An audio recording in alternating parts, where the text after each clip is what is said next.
otra manera de seguir en la trinchera con un beso por fusil. El proyecto La Trinchera presenta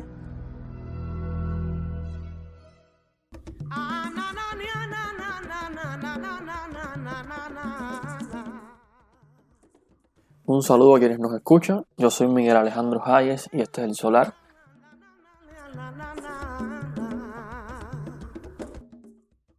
Para quienes sintonizan por primera vez este espacio, El Solar es un podcast para hablar de temas no comerciales, es un podcast para hablar de temas metatrancosos.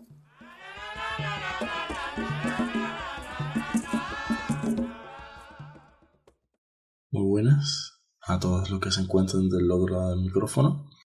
Hoy queremos empezar este episodio del Solar haciendo una promoción a favor de esa marca siempre en línea con el mundo que no te abandona. Estamos hablando de la cerveza Corona. Solo la historia puede hablar de lo que estamos hechos. Por eso la nuestra merece ser contada. En la época de la postrevolución, un grupo de panaderos crearon Corona. Cuando cuentas con los mejores ingredientes, no tienes nada que ocultar. De ahí, lo nuestro comenzó a brillar. Y lo llevamos a cada rincón del país, en caravana. Después, una crisis nos hizo dar un paso atrás. Pero los mexicanos dimos muchos más hacia adelante. Hoy los mexicanos no tenemos límites. Convertimos los obstáculos en posibilidades. Siempre fieles a nosotros mismos y a nuestra receta. La historia dice que estamos hechos de lo más fino. Y lo fino jamás se detiene. Corona, la cerveza más fina. Todo con medida. No. La cerveza Corona no nos ha pagado nada, no nos ha encargado nada, pero considerando el estado calamitoso en que se encuentra su imagen, difícilmente puedan permitirse esta propaganda, así que lo estamos haciendo por mera caridad. La Trinchera y El Solar han patrocinado importantes estudios científicos mediante prestigiosos laboratorios en el mundo entero y todos coinciden en que no hay coincidencia o relación directa entre esta marca de cerveza y el coronavirus. O sea, son coronas independientes, como Inglaterra y España. Coronas que no tienen nada que ver la una con la otra.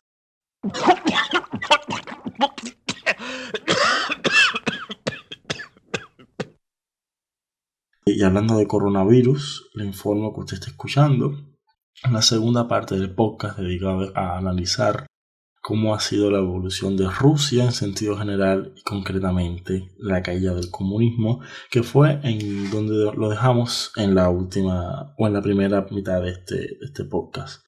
Hacíamos la pregunta del millón de dólares. ¿Por qué cayó la Unión Soviética?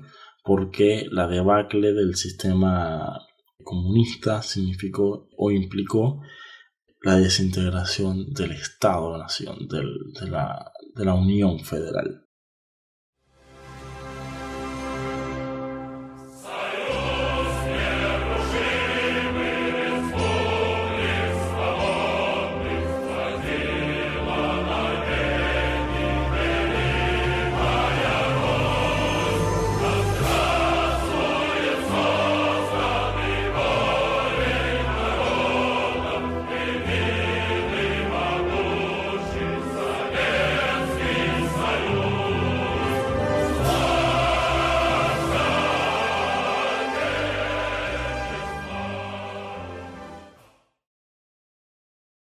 Dejábamos la pregunta abierta y realmente nos alegra haberlo hecho. En investigaciones posteriores encontramos un fragmento de un académico ruso que, a nuestro entender, es o define en una síntesis magistral la teoría que nosotros veníamos a esgrimir aquí.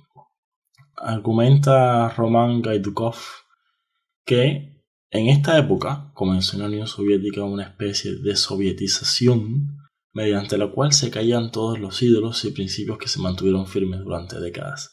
La propaganda hablaba de que todo lo hecho por los bolcheviques estaba mal.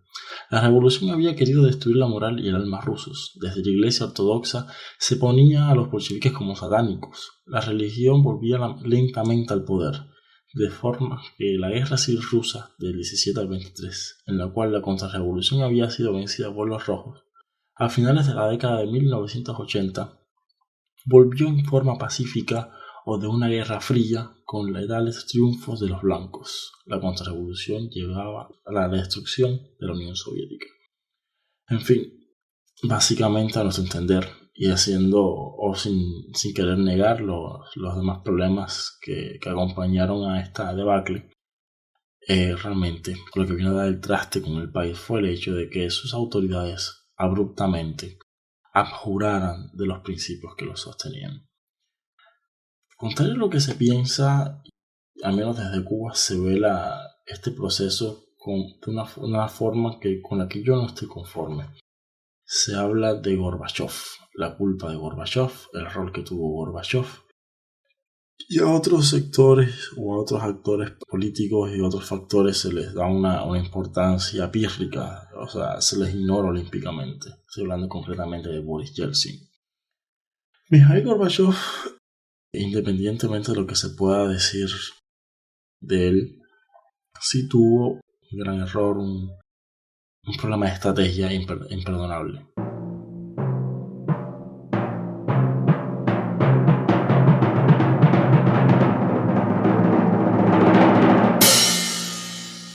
Y es que justamente no tuvo estrategia.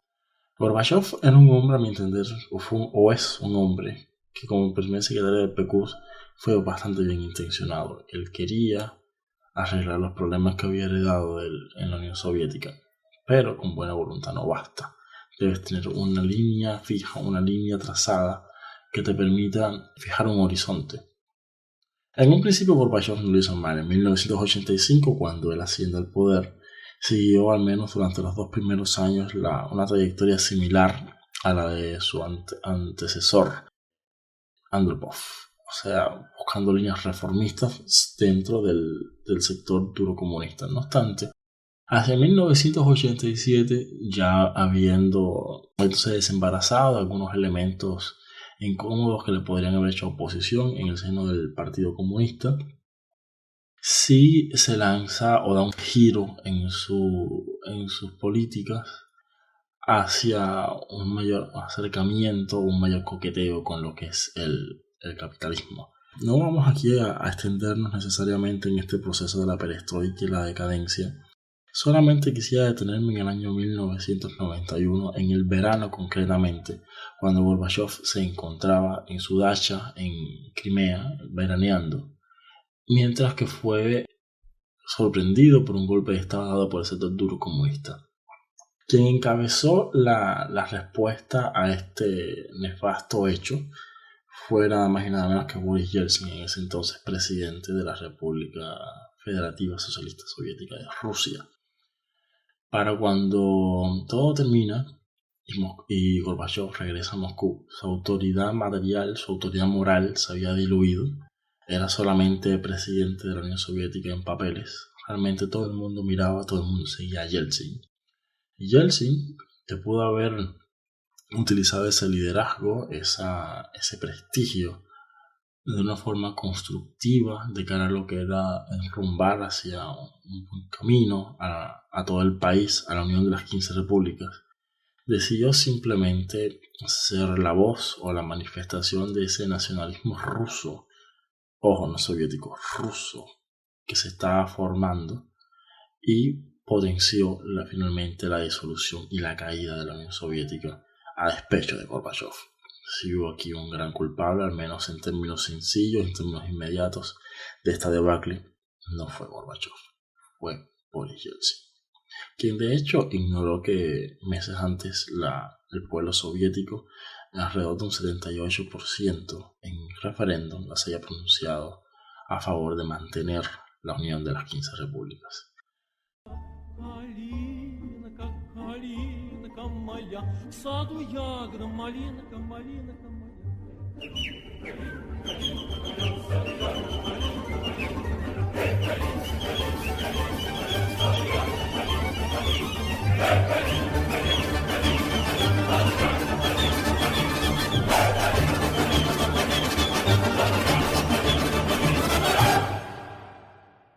consecuencias de este acto son más que conocidas. Contrario a lo que se cree, el proyecto de transición en Rusia no contemplaba originalmente una transición a lo capitalista salvaje, como realmente ocurrió. Ellos pensaban apoyarse en el llamado sistema de vouchers. Los sistemas de vouchers que habían no eran más que bonos que el Estado repartió a cada ciudadano, independientemente de su riqueza, edad y demás condiciones personales, y que representaban, digámoslo así, una suerte de mini acción del patrimonio empresarial estatal. Supuestamente estos ciudadanos deberían utilizar estos vouchers para adquirir participaciones en las empresas estatales, con lo cual de la noche a la mañana se convertirían en accionistas. Este sistema, que parece utópico y irrealizable, realmente tuvo un antecedente muy bueno en lo que hoy es la República Checa.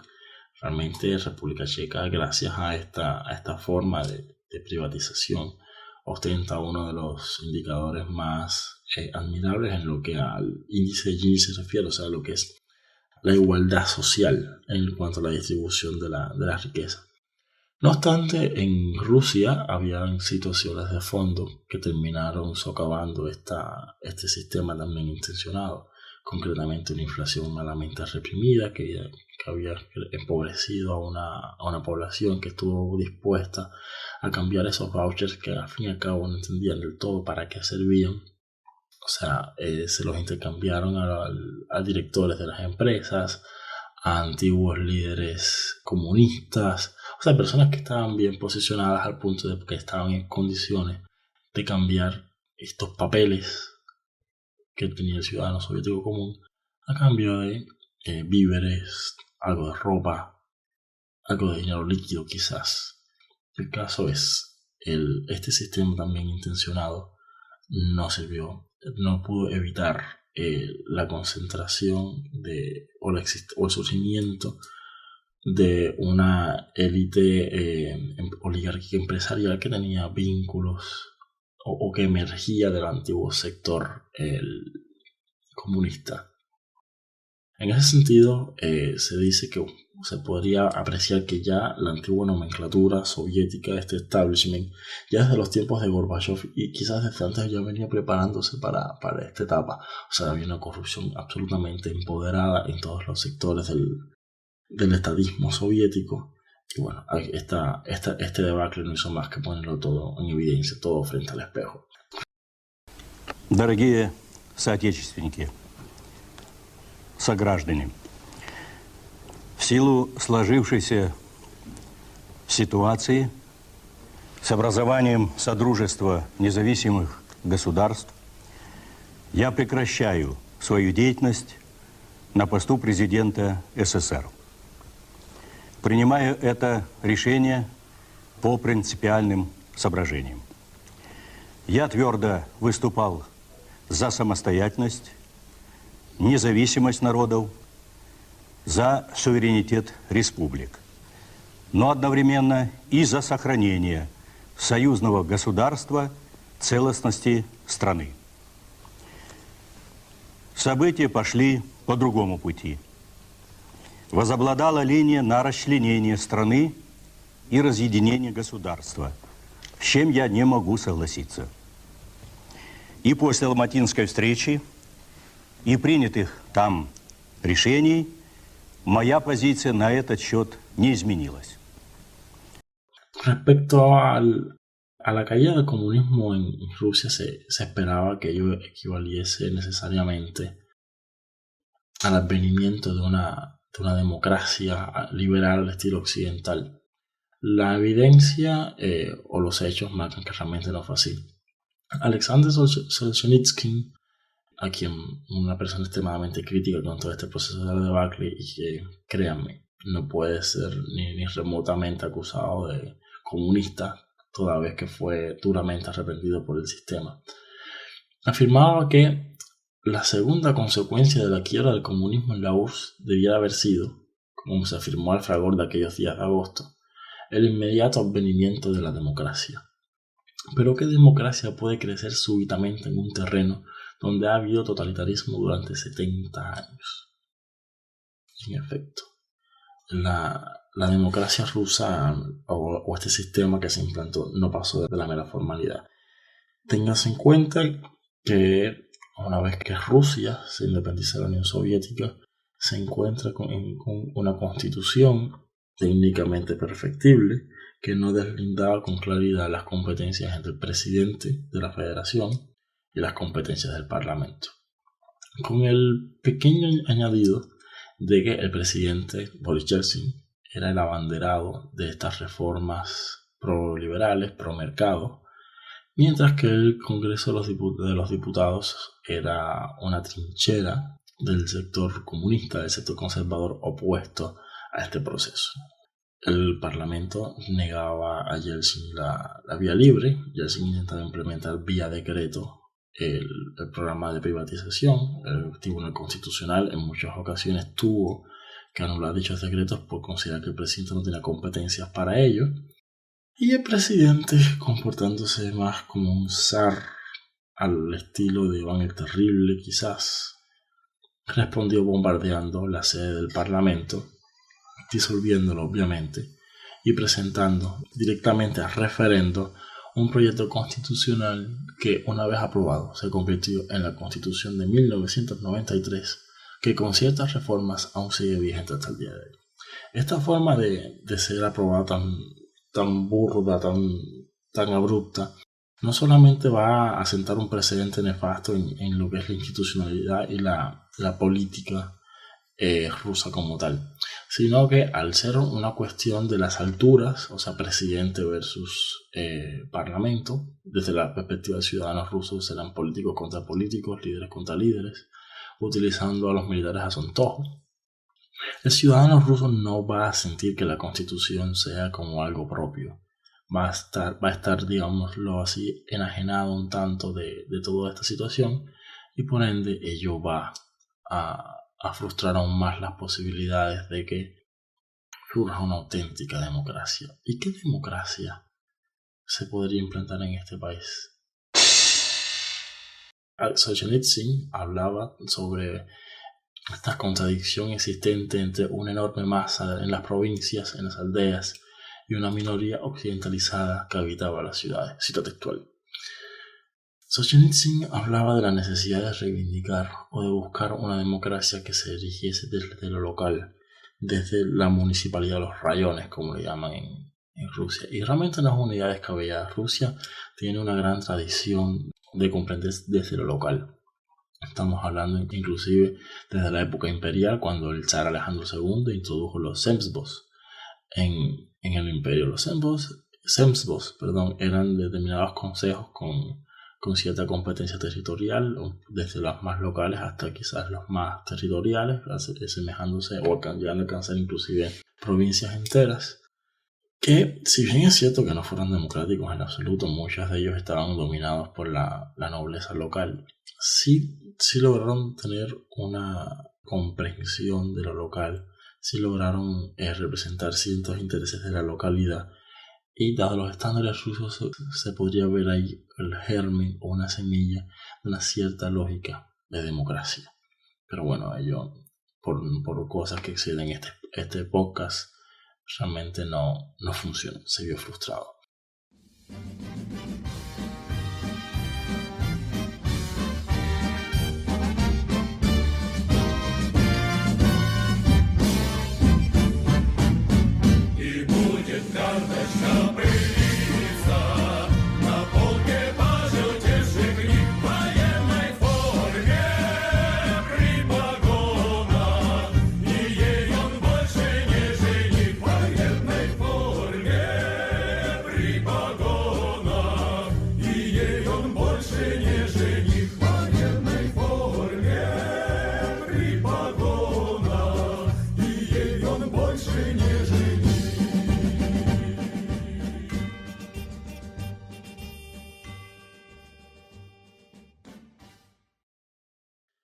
Volviendo al tema un poco más de la economía, de lo que estaba pasando ya en la década de los 90, el proceso de privatización fue, por decirlo suavemente, un desastre.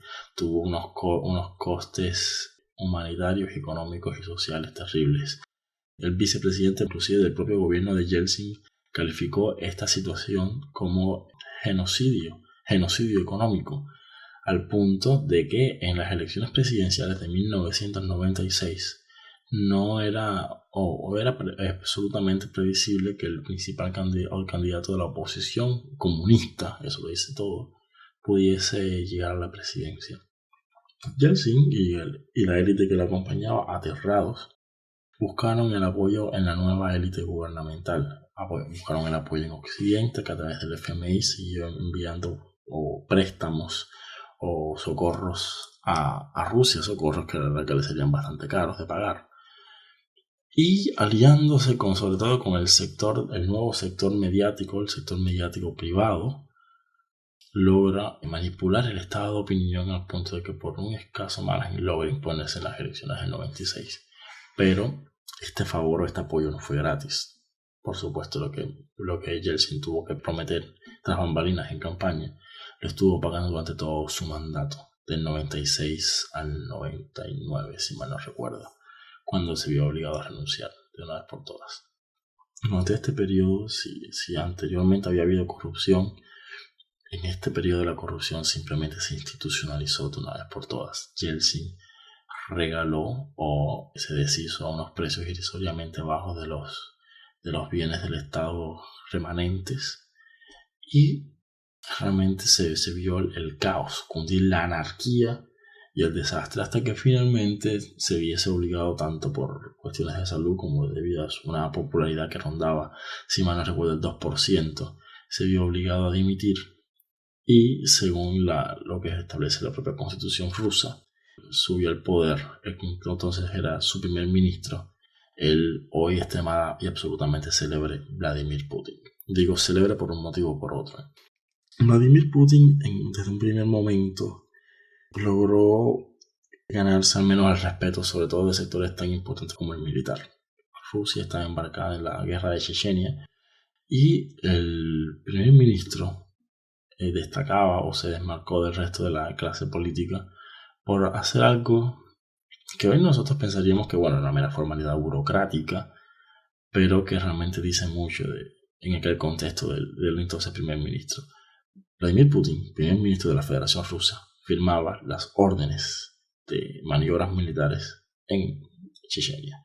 ¿Qué implicaba esto? Que en caso de que salieran mal, como en efecto salían mal todas, él sería responsable por ordenar la misma. Los políticos, con Yeltsin a la cabeza, se rehuían de este deber, se negaban a firmar dichas órdenes para, como justamente a la hora de pedir responsabilidades, poderse escudar sobre el hecho de que el militar actuaba bajo unas órdenes que no contaban con un respaldo documental. No había tal firma, por ende no se le podía pedir responsabilidad. Putin llega al poder en el año 2000, asume la presidencia de un país devastado, y va a ser el presidente que entre el 2000 y 2004 será el hombre de la emergencia, el hombre que va a intentar tener como plan sobrevivir, o sea, detener esta caída libre en que estaba envuelta el país. En un segundo término sería el periodo de la reconstrucción, lo cual era bastante realista toda vez que los precios del petróleo estaban viviendo un boom sin precedentes. Y bueno, una economía como la rusa, que depende tanto de la exportación de hidrocarburos, se estaba beneficiando sustancialmente de esta bonanza. En el 2008, cuando el entonces primer ministro y después presidente electo Dmitry Medvedev asume el poder, el discurso original está enfocado hacia la modernización, quizás también hacia la diversificación de la economía, para que Rusia dejase de ser un simple pozo petrolero. El advenimiento de la crisis de 2008 frustró este proceso, y realmente se cambió esta perspectiva, o este plan de modernización, por todo un paquete anticrisis, por medidas anticrisis para que Rusia no sucumbiese ante el desastre o la crisis económica del 2008 al 2012. лучший друг — это президент Путин. Мой лучший друг — это президент Путин. Мой лучший друг — это президент Путин. Мой лучший друг — это президент Путин. Мой лучший друг — это президент Путин. Мой лучший друг — это президент Путин. Мой лучший друг — это президент Путин.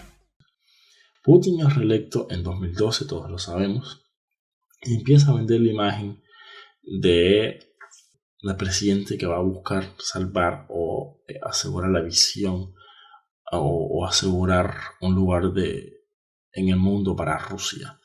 Aquí vuelvo una vez más, Putin va a encarnar en este caso, bueno, ya lo venía encarnando desde hace tiempo, pero ahora con una economía mucho más estabilizada, no desarrollada, que hay que admitirlo, Rusia no ha logrado superar las limitaciones estructurales heredadas de la época soviética. Sigue dependiendo en extremo de la exportación de hidrocarburos y materias primas, lo cual la hace muy vulnerable a las oscilaciones de los precios del mercado internacional, y realmente la diversificación y el ingreso del sector tecnológico en el mercado ruso o en la economía rusa no se ha logrado. También hay que ver el efecto que han tenido las sanciones de 2014 al respecto. Aunque hay que admitir que excepciones importantes o pasos importantes han dado en ese sentido.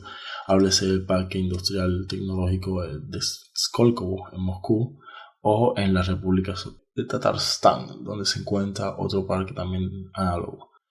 Queremos llegar con todo este análisis es a dónde va Rusia. Putin, a lo largo de todo este periodo, ha vertebrado un sistema con un personalismo importante. Desde que llegó al poder, impulsó las llamadas reformas legales, buscando verticalizar el poder. Uno de sus primeros objetivos fue quitar poder a los gobernadores de los sujetos federales en Rusia. Creó un nuevo ente administrativo, que es el Distrito Federal, gobernado por gobernadores, para la redundancia, que son directamente designados por él. Y si la Constitución del 93, tal como estaba escrita originalmente en su letra y espíritu, fue muy presidencialista, bajo Putin el presidencialismo ruso va a alcanzar nuevos paradigmas, nuevos extremos. Entonces nos encontramos en esta dicotomía. ¿Cómo puede sobrevivir un sistema vertebrado, construido por y para un hombre sin ese hombre? Me imagino yo que Putin lleva mucho tiempo, pero si no se pregunta. Y aquí venía todo esto de todo este análisis, todo este recuento histórico, o sea, para llegar a este punto y saber, o sea, y poder quizás especular un poco, analizar, comentar sobre las perspectivas que tiene de Rusia en un futuro, si será posible una Rusia post-Putin, si la eventual salida de Putin de la política rusa implicaría una nueva debacle en el país, o como fue el cisma del 17, el cisma del 91, o si realmente podríamos hablar de una Rusia democrática. ¿Qué condiciones, qué ha cambiado? ¿Cuáles son las diferencias entre la Rusia de hoy y la Rusia del 91 o la Rusia del 17? ¿Por qué por qué bajo la época imperial rusa no pudo evolucionar hacia una monarquía parlamentaria de corte liberal como lo eran sus análogos de Europa Occidental? ¿Por qué podría serlo hoy o no? ¿Qué va a pasar? Путин. Владимир Владимирович Путин. Путин. Президент Российской Федерации Владимир Владимирович Путин. Владимирович Путин. Президент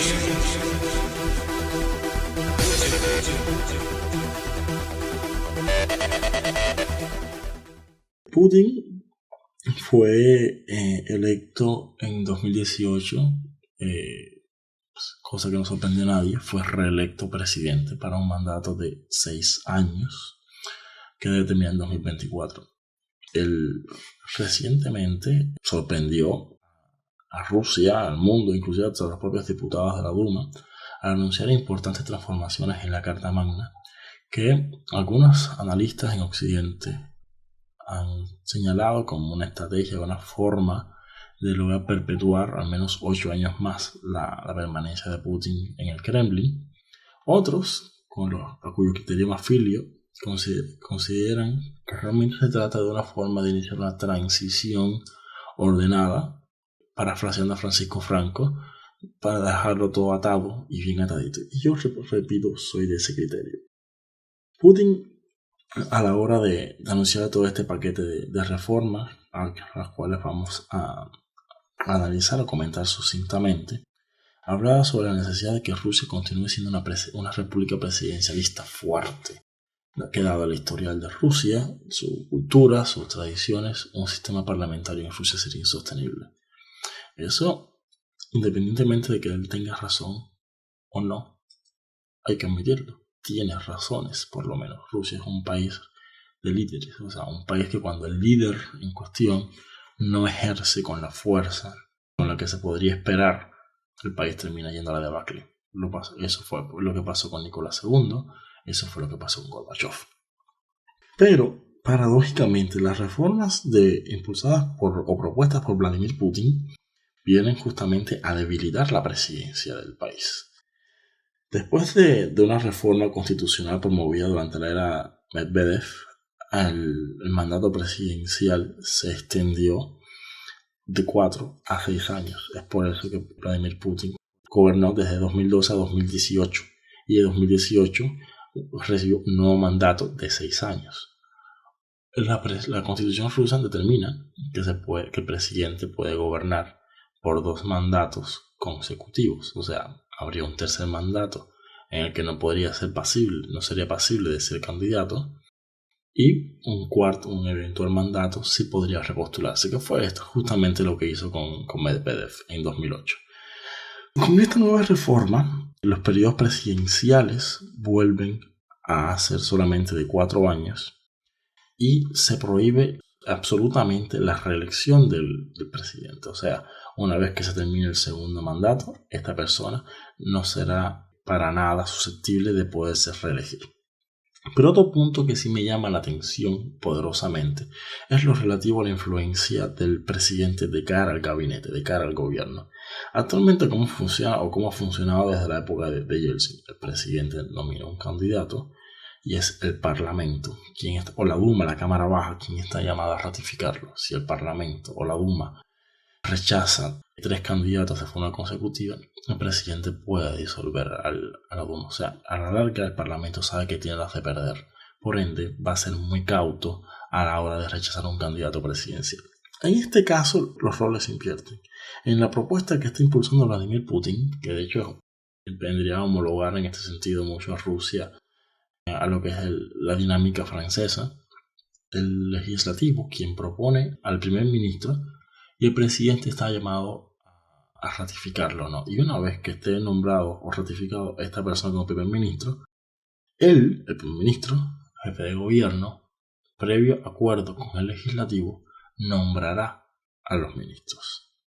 O sea, en la reducción del poder del presidente. Se hablan también de otros requisitos. Actualmente se pedía que el candidato presidencial hubiese vivido por lo menos 10 años en Rusia. Ahora se va a pedir 25 años de residencia ininterrumpida en el país y la prohibición de residencia o ciudadanía extranjera. No solamente en este último caso para el presidente, sino para otros altos cargos del funcionariado ruso y jueces y fiscales también. Todo este último caso no es una medida ingenua. Putin se está blindando, a mi entender, o está preparando las condiciones para que oligarcas que en algunos casos inclusive han tenido que salir de Rusia por motivos que ahora no vamos a comentar por no venir al caso, no sean pasibles de ser candidatos presidenciales y por ende no puedan eventualmente hacerse con el poder. Es por eso que yo considero que Putin no está buscando ser, quizás no creo que quiera ser el candidato en 2024. Putin está buscando, a mi entender, vertebrar una presidencia mucho más débil, una presidencia que pueda ser controlada a través de un primer ministro que ya no nombra al presidente, sino un parlamento que sí le va a seguir siendo adicto, Rusia Unida, la Jurado de Lealtad y tiene mayoría amplísima en ambas cámaras del Parlamento, y el sistema electoral ruso es reformado por él justamente en su primer mandato. Les permite a este partido unas mayorías extremadamente holgadas. O sea, la presencia o la influencia de Putin después de 2024 en la política rusa sigue siendo indiscutible, sigue siendo innegable. Lo que está en debate es, ¿será él el presidente o no?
Otras reformas que también se pensaron en impulsar era el relativo al rol del derecho internacional en el ordenamiento jurídico ruso. Esto en la primera lectura parece un tanto superfluo, o sea, habla de limitar o subordinar la vigencia del derecho internacional a la Constitución y a las leyes rusas y al reconocimiento de los derechos de los ciudadanos rusos.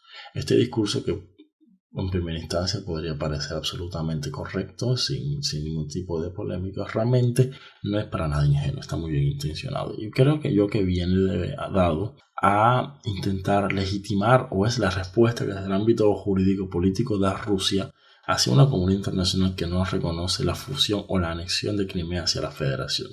Desde el punto de vista de Kremlin, lo referente a Crimea o al llamado extranjero próximo, en buena medida no es competencia del derecho internacional, por cuanto todos estos países no son más, o sea, los relativos a los asuntos entre la Federación Rusa y estos países que componen el extranjero próximo, el espacio postsoviético, no son cuestiones internacionales, sino más bien nacionales propias quizás de un estado fantasma que es la Unión Soviética.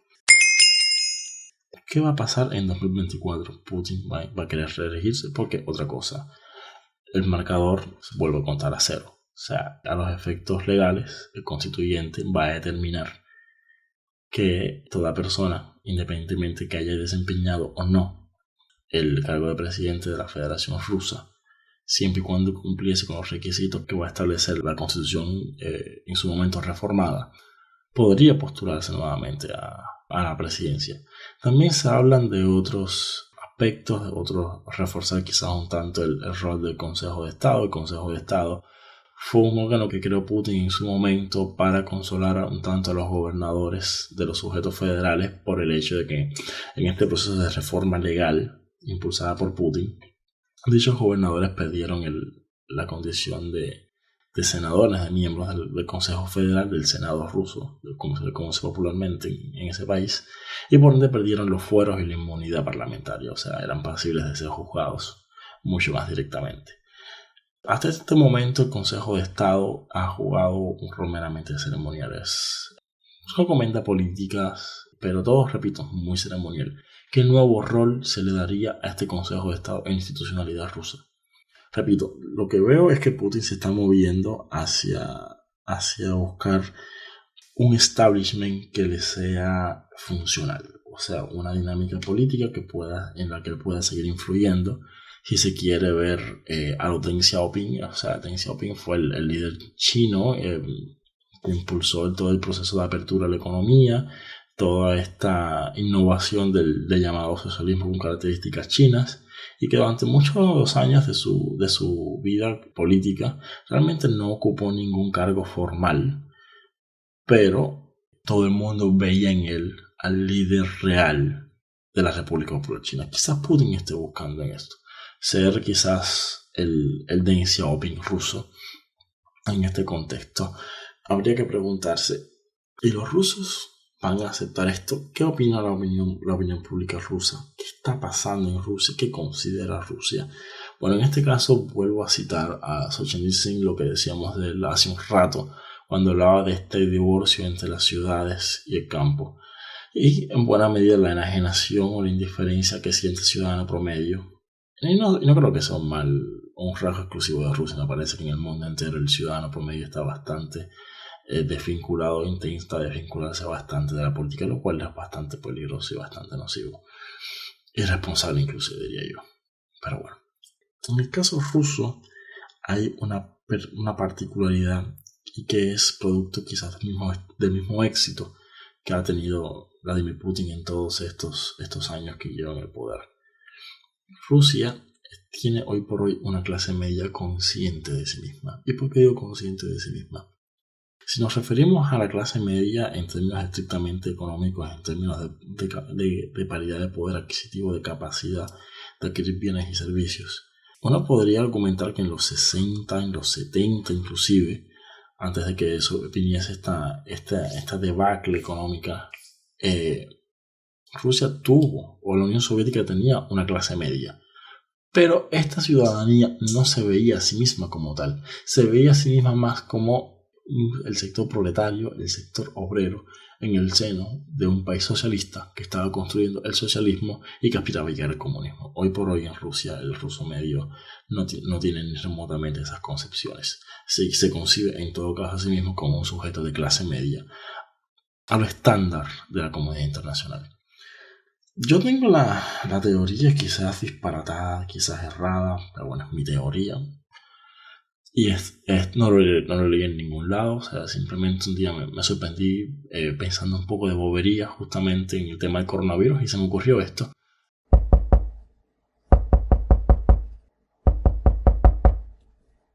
Quizás sea la clase media el auténtico y mejor pilar que tiene una democracia. Pongamos el ejemplo de la Alemania nazi, donde las élites empresariales, los grandes trusts industriales no tuvieron ningún problema en aliarse a Adolfo Hitler y contribuir con el esfuerzo de guerra. No tuvieron ellos ningún problema en sepultar a la República de Weimar. Y en el caso inverso, hemos visto en contornos geográficos mucho más próximos, quizás necesariamente no tengamos que salir ni siquiera de Cuba, hemos visto que cuando el líder toma decisiones en pos aparentemente beneficiosa, en pos de esa masa irredenta a la que todos prometen y nadie dan, a esa masa hambrienta, a este sector no les importa mucho el Estado de Derecho, no les importa mucho la democracia, realmente les importa más poder comer, o que le sirvan la comida, o que le lleven la comida a su casa y la salvan en su boca, y no le importa lo que después haga el líder con el poder. Si se me permite una alusión más directa, miren lo que pasó con Chávez. Quizás en buena medida ese énfasis en la redistribución de la renta petrolera venezolana, esa hipertrofia en el gasto público, que realmente en buena medida llegó a los sectores más humildes de la sociedad venezolana, pero con un coste económico en el que ya hoy se está viendo cuál fue.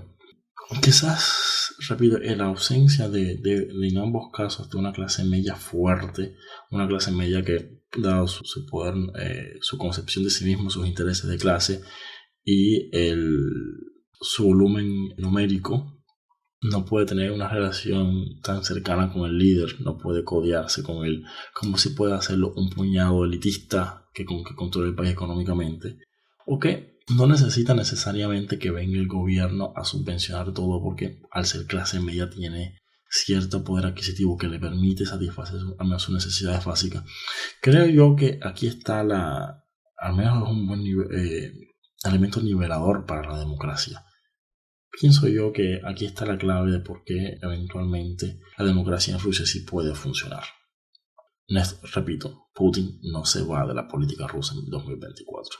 Quizás deje el sillón presidencial en alguien de su extrema confianza. Mientras tanto, ¿cómo ha sido recibido esto por parte de la oposición? Más que hablar de oposición en el caso ruso, hay que hablar de las oposiciones. Está la oposición parlamentaria, la oposición legal y la oposición extraparlamentaria, extralegal. Una de las reformas legales impulsadas por Putin desde su primer mandato fue subir la barrera parlamentaria, o sea, la barrera electoral, de un 5 hasta un 7% del electorado para que un partido fuese pasible de ser considerado candidato o de poderse postular en las elecciones legislativas a la Duma. Por hoy hay en ese sentido toda una serie de partidos que no logran sobrepasar esa barrera, no consiguen presentarse a competir en las elecciones. Amén de que otros ciudadanos que son un tanto más incómodos, véase Sergei Navalny, no ostentan o no detentan ningún cargo público, pero sí son muy activos socialmente hablando. Esta oposición ha recibido la extraparlamentaria. La parlamentaria realmente suele ser bastante dócil. De hecho, el paquete de reformas presentado por Putin no fue rechazado por ningún diputado. Creo que fueron 372 votos a favor o un número descomunal, un respaldo descomunal en el seno de la Duma, alguna que otra abstención, pero no hubo votos en contra, por lo que tengo entendido. La oposición extraparlamentaria, en cambio, se ha sido mucho más crítica y ha inclusive pretendido incluir otros temas en el proceso de reforma constitucional. Hablaba sobre todo de los derechos a la libertad de expresión, separación de poderes, intimidad, en fin, toda una serie de mecanismos o de postulados legales que vendrían a servir como herramientas y discursos para frenar quizás a un Estado que sigue recordando con añoranza a la KGB. Entonces, ¿qué va a pasar con Rusia? ¿Logrará eventualmente esta clase media imponerse? ¿Logrará eventualmente suplirse esta dicotomía entre campo y ciudad? Нет, не надо слов, не надо паники. Это мой последний день на Титанике. Вот и вся любовь, снимаю патики. Это мой последний день на Титанике. ¿Cómo van a ser las relaciones o el rol de Occidente en todo este proceso de transición? ¿Veríamos un Occidente más agresivo como lo fue el Estados Unidos de Jimmy Carter o de Ronald Reagan? ¿O quizás un poco más complacientes, quizás unos Estados Unidos o un Occidente en sentido general que entiendan que es mejor dejar que Rusia evolucione por sí misma en un contexto un poco más holgado para que el país pueda avanzar hacia algo diferente? ¿Y qué va a pasar con Ucrania? Eventualmente se levantarán las sanciones, persistirá. ¿Qué pasará con este país? ¿Y qué pasará también con la Unión Euroasiática? Este intento de Vladimir Putin de reafirmar, y lo hace legítimamente, si me permite mi opinión, la influencia rusa o un ente que abarque todo el espacio postsoviético, haciendo la salvedad de las repúblicas bálticas. ¿Qué va a pasar? En fin, esto me parece que es suficiente por el momento. Ya llevo casi 45 minutos hablando. Si les interesase que hablase yo de algún otro tema, que volviese por aquí por el solar, díganlo, háganlo saber. Y honestamente, aunque no lo digan, igualmente voy a volver. Así que muchas gracias por escucharme y por la paciencia. Hasta luego.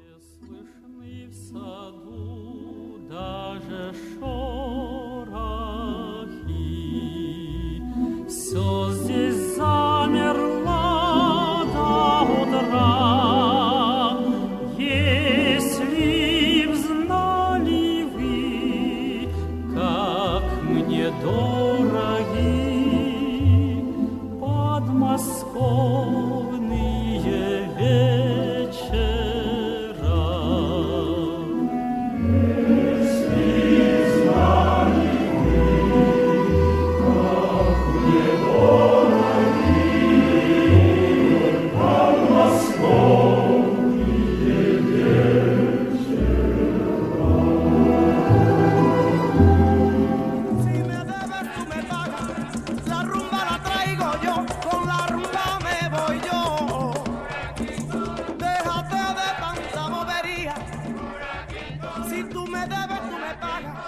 me